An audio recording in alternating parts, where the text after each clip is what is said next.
If you do this, okay, and you just raise your hand, okay, do it again. You raise your hand, how it raises in front of you. Like you don't raise your hand like this, and you don't raise your hand like this. It's basically like that, right? Turn over, put the stick in, hold it, turn it back over. That's how you hold the drumstick. So it's an extension of your arm. Now, where do you hold the drumstick? Okay. You can see how my hand is not like this. Now, forgive me, but I've heard that this is called the German timpani grip. My hand is not like this, which we would call French timpani grip. The hand is in the middle, because when you raise your arm, that's where your hand goes. Now, I'm holding the stick here, third finger. I hold it, and then I guide it, thumb and forefinger. Okay, you squeeze up towards your palm to hold the stick, and you squeeze between your thumb, the flat of your thumb, and the first knuckle of your forefinger. So you squeeze here. That's it. Now, there's so much more to tell you. You have to feel the weight of the stick lying here. It lies, feel the weight, it lies in the bottom of the first knuckle of your third finger. That's where it lies. And you guide with these. You see this? That's a result of not doing that, or this.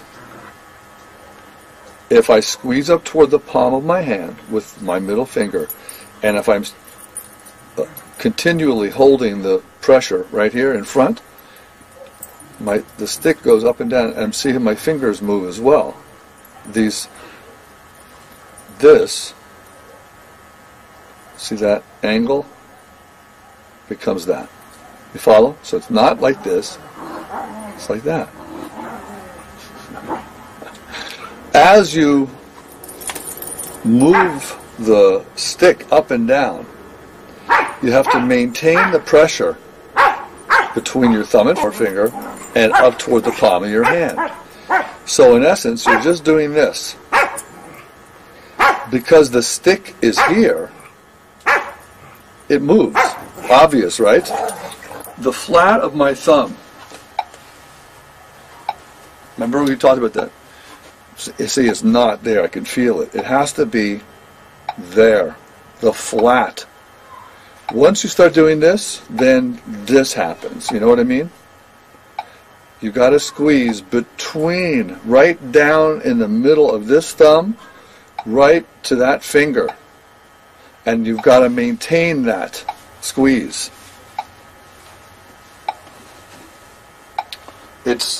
Now, what is the most incredible thing? One of the better things about this technique is that you have to concentrate pretty much all the time.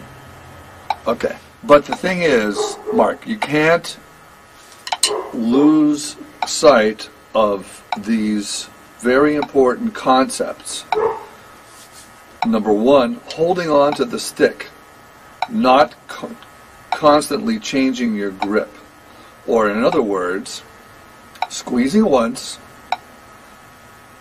between your thumb and forefinger, and once up towards your palm, and hold the squeeze throughout all the motions. You can see. Now, with Richard, they never touch the stick. these fingers never touch the stick. With Murray, they could touch, but you see where you're holding the stick? If they pull, then the stick is gone from what we're trying to do here. And what we're trying to do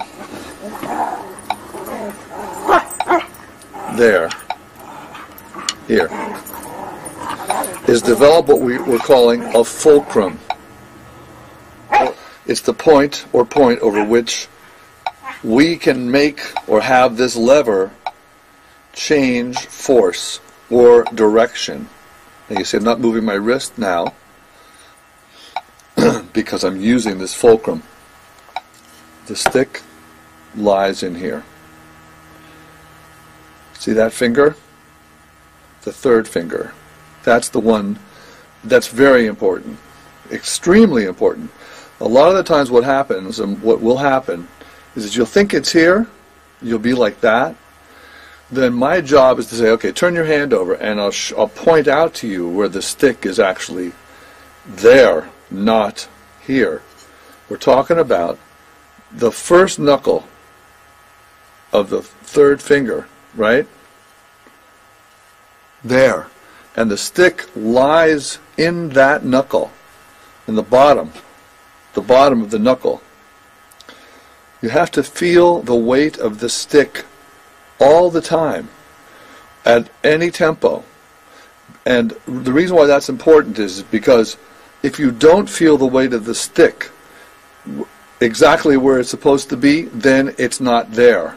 Well, then there's more of a chance for it not to be there. You'll be like this, or you'll be like that, or you'll be like this, or something. You understand what I mean? A lot of people ask, where should this stick go?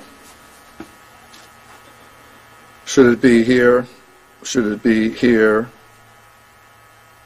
Now, this is what I was taught. There's a bone here, and the stick is just to the outside of that bone. So, you can see that the stick, when it's there, becomes an extension of your arm. See that? If I had the stick here in the middle of your hand, then look, it doesn't. It's that way. If I had the stick out here, you see? But if I have it in the correct place, see? If it was over here, look. In the middle, look at this, look at the stick. And if it's way over here, but if it's in the middle, just to the outside of this bone, that works. And look, put your hands by your side and lift the stick. I'm not doing anything.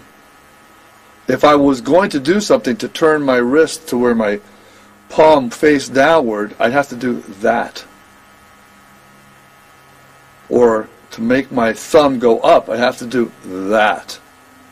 But if I just let my hand rest here, this is what I get. Well, there's three things, not necessarily in order, but you have to listen to what you're playing. That's why there's a sound here that's bothering me, because I want to be able to hear that each stick sounds the same as the next and the one before it. Each stroke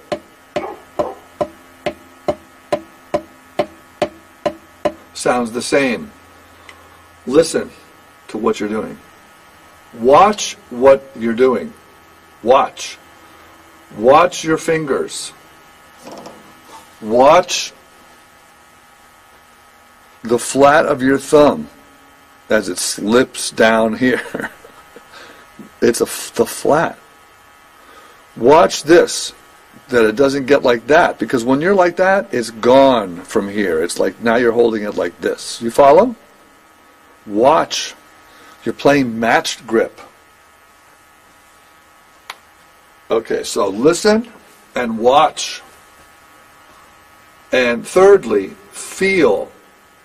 And what I mean by that is feel the wood of the drumstick touching your skin. What a concept. What I mean is, if I say to you that the stick lies here, it lies there in the crease of your knuckle. You follow? And feeling where the wood touches your skin. Okay? And being conscious of that throughout all the strokes that you're doing. Now look, that's 3 things. If you can do one of those, then you are paying attention. And I've found that it takes a lot to take your attention away. If you can do 2 of these things, then you can't really do anything but pay attention to what you're doing, because doesn't seem to be enough processing speed in your brain to take in other things that are happening outside. Of course, doing all 3 would be really great to be able to do.